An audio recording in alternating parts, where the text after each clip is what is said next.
दूसरी जगह पर शिफ्ट किया जाए।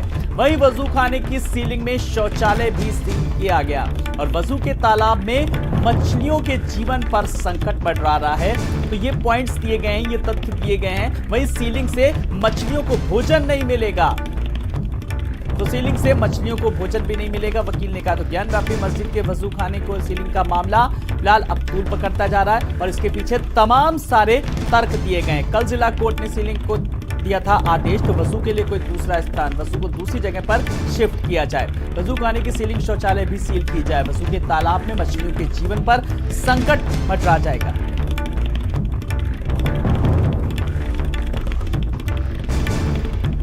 रोहित सिंह हमारे संवाददाता हमारे साथ जुड़ गए हैं। रोहित, जिस तरीके से अब लगातार जो तथ्य सामने आ रहे हैं, जो तर्क दिए जा रहे हैं, फिलहाल जिस तरीके से मछलियों को लेकर के, वजू खाने को लेकर के, फिलहाल इस वक्त क्या कुछ लेटेस्ट अपडेट है?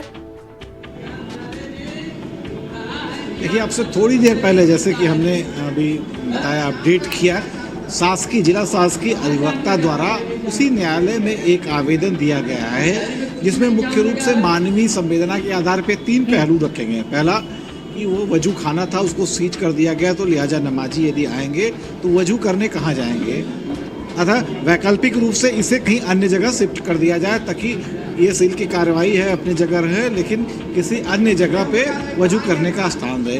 दूसरा, नमाजी आते हैं तो उन्हें शौच की भी ज़रूरत पड़ती है, तो जो सीलिंग वाले एरिया है वहाँ शौच का भी स्थान है, यानी शौच का स्थान भी सील हो चुका है, तो वो शौच का भी स्थान के लिए भी कोई वैकल्पिक व्यवस्था होनी चाहिए। तीसरा, चूँकि तालाब था तो तालाब में मछलियाँ भी थी, तो उन मछलियों बंद होने से मछलियों के जीवन पे इसलिए संकट खड़ा हो सकता है कि उन्हें निरंतर पानी नहीं मिलेगा और भोजन नहीं मिलेगा। लेकिन एक चीज़ शायद बताना भूल गए हैं कि चूँकि तालाब की कल सफाई हुई थी तो तालाब खाली कर दिया गया था, लिहाजा मछलियाँ तो उसमें हैं ही नहीं। कल की वस्तु स्थिति, बहरहाल इस मामले में जब हमने सवाल किया तो उन्होंने बोला कि अब ये शासकीय अधिवक्ता के ऊपर डिपेंड करता है कि उन्होंने क्या समझ के लिखा। बहरहाल ये 3 पॉइंट है, 3 पॉइंट पे एप्लीकेशन दिया गया है। उसमें एक मांग और भी रखी गई है इन तीनों पॉइंट के सापेक्ष कि एक अधिवक्ता कमिश्नर की एक नियुक्ति की जाए जो जाके वहाँ सर्वे करे और सर्वे करके वो उनसे आप संज्ञान लें कि इसकी क्या वैकल्पिक कार्रवाई, यानी एक अन्य कमीशन की भी मांग की जा रही है। हालांकि वो मस्जिद और मंदिर का जो मामला है उसके अलग हटके ये जो मानवीय पहलू जो हैं इन 3 पॉइंट की वो जांच करके उस पर कोई निर्णय दे, जिसकी सुनवाई संभवतः 2 बजे हो सकती है या अगली तारीख पड़ सकती है।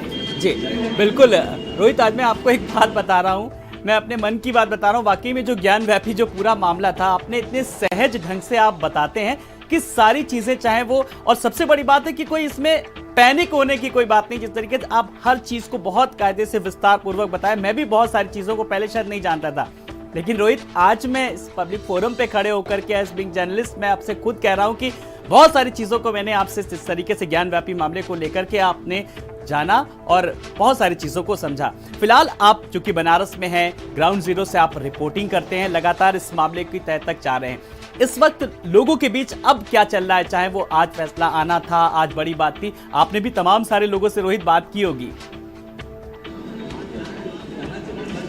देखिए, बात तो जब भी आप जब पूछते हैं और हम जवाब देते हैं उसके बाद का जो समय बचता है वो हम यही पूछताछ लोगों के बीच में ही रहते हैं कि जनता के बीच में जितना रहेंगे उनकी जो प्रतिक्रियाएं हैं वो मिलेंगे, वही हम फिर आपके माध्यम से अन्य जो देश दुनिया में हमारे चैनल के माध्यम से लोग देख रहे हैं उनको हम बताएंगे।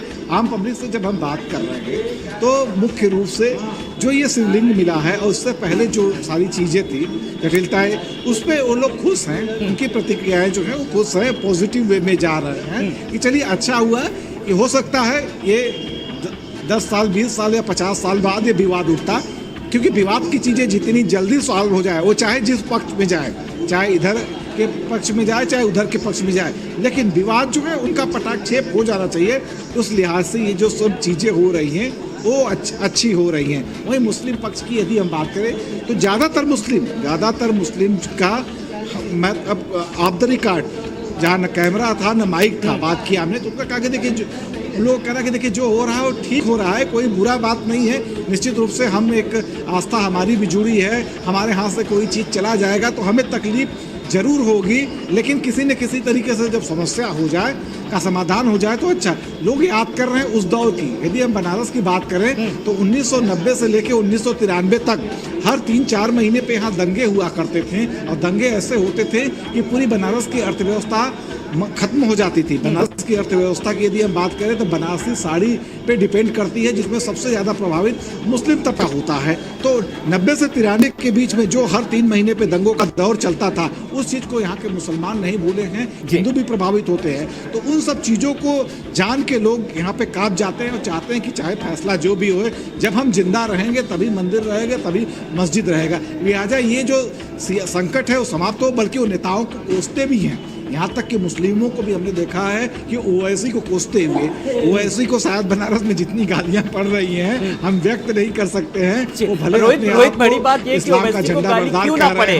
किस तरीके से जब कोई सियासत हो रही, अब भाई जब आप कोर्ट सारा काम कर रहा है, लेकिन वो दूसरी तरफ कोर्ट के पर ही सवाल उठा रहे हैं, संवैधानिक दर्जे की चीजों पर, संस्थाओं पर सवाल उठा रहे हैं, और हर चीज में हिंदू मुसलमान, तो लोग क्यों नहीं कोसेंगे? बड़ी बात तो ये है रोहित।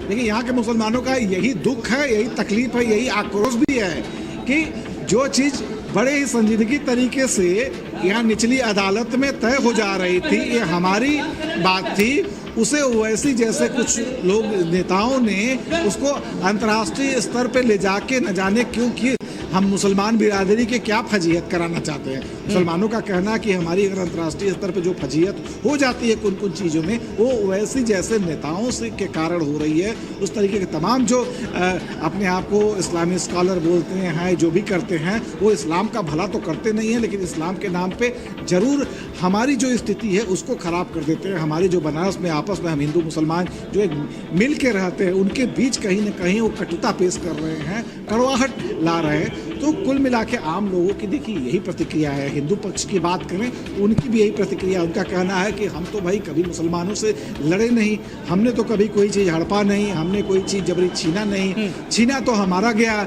हम जब उसकी बात करते हैं तो हम तो बात नहीं करते हैं, अगर कोर्ट मान रहा है तो ये कोर्ट को भी नहीं मान रहे हैं। जैसे जब कमीशन की बात हुई थी, कमीशन का पहला आदेश आया था, उससे पहले मस्जिद के इंतजामिया कमेटी के सचिव जो थे, उन्होंने एक प्रकार से फतवा जारी कर दिया था कि हम किसी भी हालत में किसी को घुसने नहीं दे रहे। मैं बताना चाहूँगा कि उसी दिन से ये ज्ञानवापी और श्रृंगार गौरी का मामला जो है वो सिंगल लाइन की खबर से बढ़ के किसी हर अखबार की फ्रंट पेज की खबर हो गई।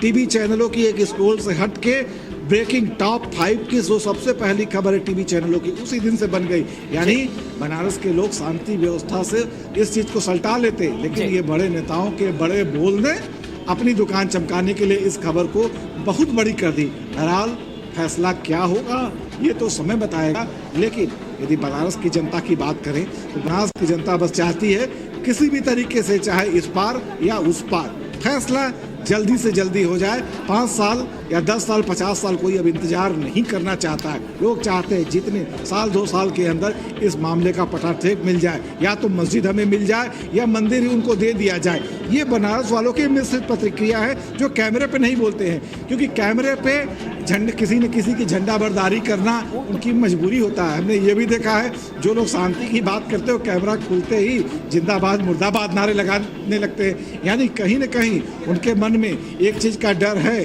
कि हमारी जो अपनी इच्छा है वो कहीं इच्छा नहीं है, हमें कोई और चला रहा है, हमें फला संगठन चला रहा है, तो हमें उनके अनुसार काम करना है। कहीं न कहीं राजनीति की जो एक दुकान है वो आपसी भाईचारे को समाप्त। सियासत एक तरफ होनी चाहिए, लेकिन कोर्ट की कार्रवाई एक तरफ। फिलहाल कोर्ट के फैसले का सबको स्वागत करना चाहिए, बड़ी बात ये। रोहित, बहुत बहुत शुक्रिया इस तमाम सारी जानकारी के लिए।